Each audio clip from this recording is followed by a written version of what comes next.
Hello students, आज हम यहाँ पे पूर्ण वर्ग संख्या का वर्गमूल कैसे निकाला जाते हैं उसके बारे में हम अध्ययन करेंगे।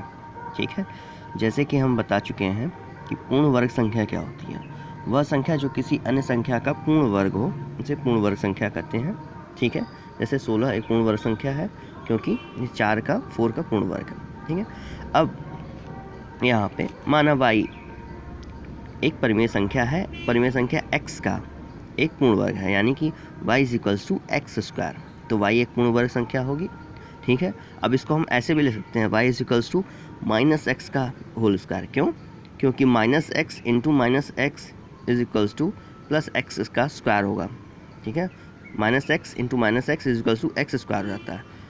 ठीक है, तो यहाँ देखें y = x² और y = -x का स्क्वायर। तो जब हम वर्गमूल की परिभाषा के अनुसार क्या है, वर्गमूल की परिभाषा क्या होती है? वर्गमूल की परिभाषा के अनुसार यदि किसी संख्या का वर्गमूल वह संख्या होती है जिसका वर्ग करने पर वही संख्या आ जाए।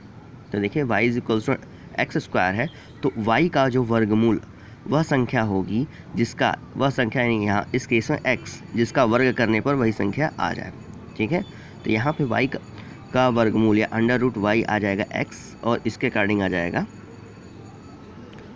√y = -x। ठीक है, तो यहाँ से हम निष्कर्ष क्या निकलता है कि पूर्ण वर्ग संख्याओं के वर्गमूल दो विपरीत चिन्हों वाली समान संख्याएं होती हैं और उन्हें उसके वर्गमूल कहते हैं। ध्यान दें, यहाँ पे x और यहाँ पे -x है, दोनों सेम है, सिर्फ चिन्ह का डिफरेंस है।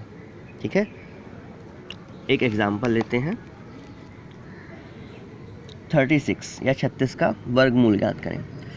एक एग्जाम्पल के तौर पे देखिए 36 क्या होता है, 6 × 6 होता है। हम जानते हैं 6 × 6 36 होता है, तो 36 को हम 6 का स्क्वायर लिख सकते हैं, या हम 36 को -6 का स्क्वायर भी लिख सकते हैं। ठीक है, क्यों? क्योंकि -6 × -6 = 36 होगा।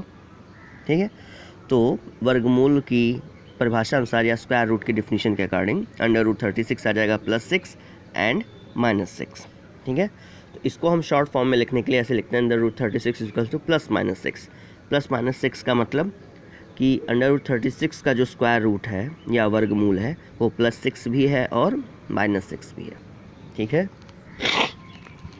अब हम यहाँ पे अब हम यहाँ पे अभ्यास पे आ जाते हैं। अभ्यास 2A। ठीक है, अभ्यास 2A का फर्स्ट क्वेश्चन है, 1 से 15 तक के बीच की सभी विषम संख्याओं के वर्ग ज्ञात कीजिए। तो सबसे पहले हम 1 से 15 के बीच की सभी विषम संख्या लेंगे। ठीक है, तो 1 से 15 के बीच की विषम संख्या क्या होगी? 3, 5, 7, 9, 11, 13 और इनका वर्ग ले लेंगे। 3 का स्क्वायर, 5 का स्क्वायर, 7 का स्क्वायर, 9 का स्क्वायर, 11 का स्क्वायर और 13 का स्क्वायर। तो ये आ जाएगा 9, 25, 49, 81, 121, 169। ओके, ठीक।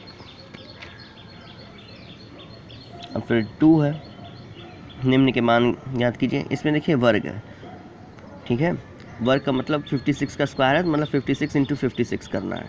तो ये बेसिक मैथमेटिक्स कैलकुलेशन है, इसलिए मैंने केवल 2 ही किया है, 65 का स्क्वायर और 75 का स्क्वायर। ठीक है, बाकी क्वेश्चंस आप स्वयं कीजिए। अब यहाँ पे आ जाते हैं कि निम्न परिमेय संख्याओं के वर्ग ज्ञात कीजिए। एक बार ध्यान दें, जैसे -6/7 है, एक ले लेता हूँ। -6/7 का वर्ग क्या हो जाएगा? -6/7 का होल स्क्वायर। इसका मतलब होता है -6/7 × -6/7। अब आप जानते हैं कि जब दो भिन्नों का मल्टीप्लिकेशन होता है तो उनके अंशों का मल्टीप्लिकेशन, फिर अपॉन या बटे में, फिर उनके हरों का मल्टीप्लिकेशन होता है। तो इस तरह से हो जाएगा -6 × -6 अपॉन 7 × 7, यानी कि +36/49। इसको हम ऐसे देख सकते हैं कि A/B है × C/D है। देखिए दो भिन्न हैं, इनका मल्टीप्लिकेशन होगा तो हम उनके अंशों का, ठीक है, या न्यूमरेटर्स का मल्टीप्लिकेशन करेंगे A × C अपॉन उनके हरों का मल्टीप्लिकेशन करेंगे B × D। ओके, इसी तरीके से नेक्स्ट क्वेश्चन है।